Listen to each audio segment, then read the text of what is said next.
Hi everyone and welcome to Chaz's Lifestyle. In today's episode, it's all about chicken and sausage jambalaya. Stay tuned.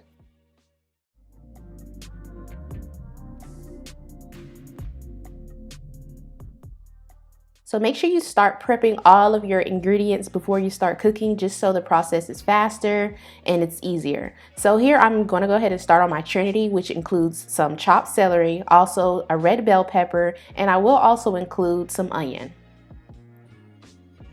All of my ingredients will be listed down below in the description box, so if you're interested in this recipe, be sure to check that out. So once I have my Trinity ready, I'm going to go ahead and chop up some fresh garlic and then mince it very well. You can use the already minced garlic, but trust me, the flavor of the fresh garlic is perfect. Now I have my sausage here. You can use whatever sausage you like. I prefer chicken sausage, so that's the one that I am using. And then I have some green scallions that I also will be adding. So here are all of the ingredients prepped up. On the side, I have my chicken that I already pre-cleaned. This is a bowl of seasonings that I have. Give that a quick mix. It's just easier to incorporate into your meal. I have some kosher salt and black pepper, and here is my boneless skinless chicken thighs that like I said, I pre-cleaned off camera, and I'm adding a couple tablespoons of seasoning, seasoned to taste, and I'm going to give that a very good mix. You can marinate it if you have time. If not, it's perfectly fine. So once I season that up very well to my liking, I will go ahead and continue onto the stove.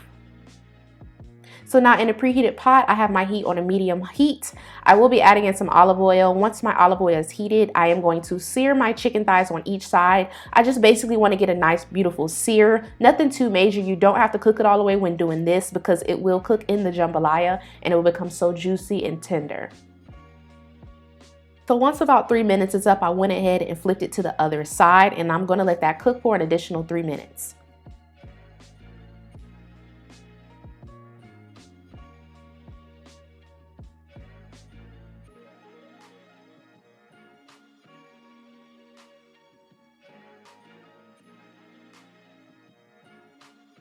So once the 3 minutes are up, I will go ahead and remove my chicken thighs. I'm just showing you how juicy it is. Oh my gosh, they look so good. Like I said, it will continue cooking in the actual jambalaya. So I'm removing my chicken thighs. I will leave those good bits and pieces in there that's full of flavor. Next, I'm going to add in some canola oil, or you can use vegetable oil, and make sure it's very, very, very hot before adding in the flour. So once I add in the flour, basically we're creating a roux. So you want to continuously mix it, and you want to get it to the color to your liking, and it will thicken up slightly, and that's what we want to see. So I'm just basically showing you the steps after about 5 minutes each time. So I did this for about 15 to 20 minutes. Mine didn't take as long for the roux.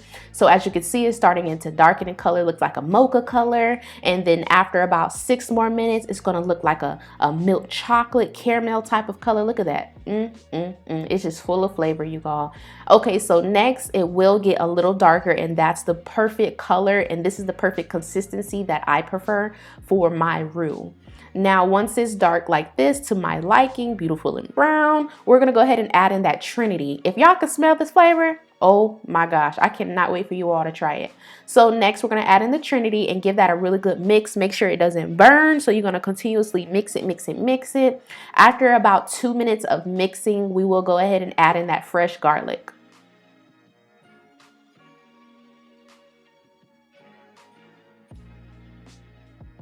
Once you add in the garlic, give that a quick mix for about 30 to 45 seconds, nothing too major. After we give that a good mix, like I said, my heat is on a medium heat still. So next I'm going to go in with my chicken broth. Now you can use water, but season to taste if you are using water, so I do recommend using chicken broth. Now I'm going to give that a quick mix. My heat is on a medium high heat now. So next we're going to season this bad boy up, and then after that we give that a quick mix and cover it. Let it sit for about 20 minutes. After the 20 minutes, it's ready to go. And we are ready to move on to the next step. So now I will be adding in my sausage, and then after that you will add in those chicken thighs that we seared earlier. Now, if you want to sear it a little bit more, I recommend using a cast iron, but whatever you have is perfectly fine. Give that a quick mix, And then we are going to go in with our rice. Now you can use long grain jasmine rice, medium rice. It doesn't really matter. Just make sure it's a very good rice. And then we're going to go in with some fresh butter as well as those scallions we chopped up earlier. And we're going to let that cook for about 30 minutes. Now when 20 to 25 minutes hit, we are going to remove those chicken thighs, and it's time to shred them up. And I'm giving that a quick mix just to ensure nothing's sticking at the bottom. It's looking good. I do recommend a non-stick pot when making jambalaya, so you don't have to worry about anything sticking.